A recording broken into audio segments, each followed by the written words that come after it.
Good morning and thank you for joining us for Monday's Daily Market Outlook.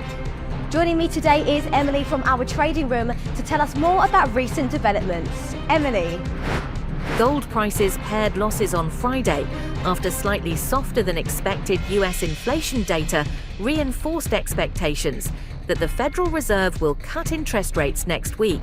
But the metal was still set for its first weekly loss in 10 weeks. Oil prices fell on Friday as skepticism crept into the market about the Trump administration's commitment to sanctions on Russia's two biggest oil companies over the war in Ukraine. Porsche swung to a bigger than expected operating loss in the third quarter, plunging the German sports car maker deeper into crisis as it slows a shift to electric vehicles and battles to stem sinking sales in top market China.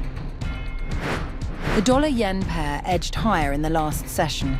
The stochastic RSI is in overbought territory. The Bitcoin-dollar pair skyrocketed in the last session. The MACD is giving a positive signal. The Aussie-dollar pair traded sideways in the last session.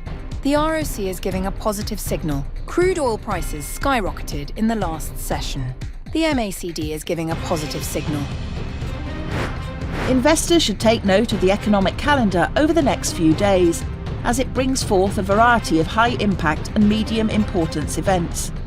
These data releases may cause significant market shifts, impacting trading strategies and investor sentiment. Understanding these updates helps frame the broader market context. Reacting appropriately to economic shifts can be the difference between seizing opportunity and facing challenges. We hope that you've enjoyed our Monday's financial review. And on behalf of us all here, we wish you a productive trading day.